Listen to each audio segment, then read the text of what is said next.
فرض نماز کے بعد دعا حدیث سے ثابت ہے، بہت زیادہ ترغیب ہے حدیث میں، لیکن کسی ایک حدیث کو لے کے فیصلہ نہیں کیا جاتا، خود دیکھا جاتا ہے کہ صحابہ اور نبی نے اس پر کس طرح عمل کیا ہے. تو حدیث میں جو فرائض کے بعد اتنی دعائیں ہیں، لیکن ہم نہیں دیکھتے کہ ہمیں کوئی ایسی حدیث ملتی ہو کہ نماز کے بعد صحابہ نے ہاتھ اٹھا کے اجتماعی دعا مانگی ہو. بالفرض اگر ایک آدھ واقعہ ہے بھی تو ایک آدھ دفعہ ہے نا. یہ عمل تو 5 ٹائم ہوتا تھا، تو اس کی تو کثیر روایات ہونی چاہیے تھی نا. جو عمل بار بار ہو رہا ہے تو اس میں ایک روایت کیوں ہے؟ تو اس لیے، اور پھر فقہ کی کتابوں میں بھی، کیونکہ فقہ تو قرآن و حدیث ہی کا نچوڑ ہے، تو فقہ کی کتابوں میں بھی نہیں ملتا. جو عربی کتابیں ہیں، جو فقہ کی اصل کتابیں ہیں جو صدیوں پہلے لکھی گئی ہیں، ان میں بھی تذکرہ نہیں ملتا. ان باتوں کی بیس پہ لوگ مجھے کہتے ہیں یہ تفردات کرتا ہے، پوری قوم سے ہٹ کے مسائل بیان کرتا ہے. تو میں پوری قوم سے ہٹ کے نہیں، میں وہ بتا رہا ہوں جو پوری قوم کے مسائل ہیں، صدیوں سے کتابوں میں اسی طرح چلے آ رہے ہیں. تو آپ دکھا دو، ہدایہ میں دکھا دو، رد المحتاج، حدیث میں تو ہے ہی نہیں نا.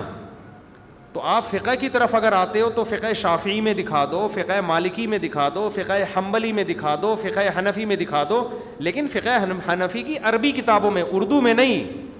جو عربی جو فقہاء نے لکھی ہیں کتابیں، نہ فقہ شافعی کی کسی کتاب میں ملے گی اس دعا کا تذکرہ، نہ امام شافعی نے لکھا، نہ امام، کیونکہ ہے ہی ملتا ہی نہیں ہے ہمیں کوئی اس کا تذکرہ. تو اس لیے یہ بر صغیر کی ایک رسم ہے جو نمازوں کے بعد ہمارے یہاں ہاتھ اٹھا کے دعائیں مانگی جاتی ہیں. پھر اس کا خام میں دفاع بھی لوگ شروع کر دیتے ہیں، اس کو دیوبندیت کا مسئلہ بنا لیتے ہیں. تو ایسا کرو گے تو کوئی بھی نہیں آئے گا میرے بھائی، ٹھیک ہے نا؟ ایسا کرو گے تو کوئی بھی نہیں آئے گا. تو حضرت مفتی محمد شفیع صاحب رحمۃ اللہ علیہ، جو حضرت مفتی تقی عثمانی صاحب کے والد تھے، ان کا پورا رسالہ اجتماعی دعا کے بارے میں، وہ پڑھ لیا کریں. مجھے یہ ہوتا ہے کہ لوگ نا مجھے تختہ مشق بنا رہے ہیں یوٹیوب پہ کہ یہ الگ ہی کوئی فرقہ پیدا ہوا ہے، یہ کوئی الگ ہی چل رہا ہے. بھائی آپ اپنے اکابر کی، جو ہمارے بھی اکابر ہیں، انہی کی کتابیں اٹھا کے دیکھ لیں. حضرت مفتی محمد شفیع صاحب رحمۃ اللہ علیہ جو مفتی اعظم تھے، ان کا پورا دعا کے پر رسالہ ہے. وہ وہی باتیں کر رہے ہیں جو میں کر رہا ہوں، یعنی میں وہی باتیں کر رہا ہوں جو وہ کر رہے ہیں، الٹا ہو گیا نا. ٹھیک ہے نا؟ وہ بڑے ہیں، ہم تو چھوٹے ہیں.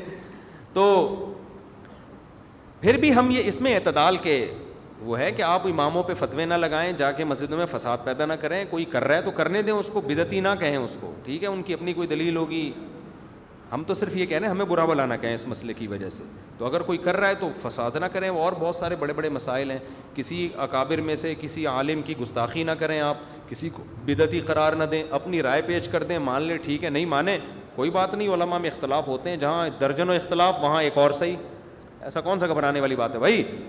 اور بہت سارے مسائل میں اختلاف ہے یا نہیں ہے تو ایک اور صحیح، اس میں کیا ہو گیا؟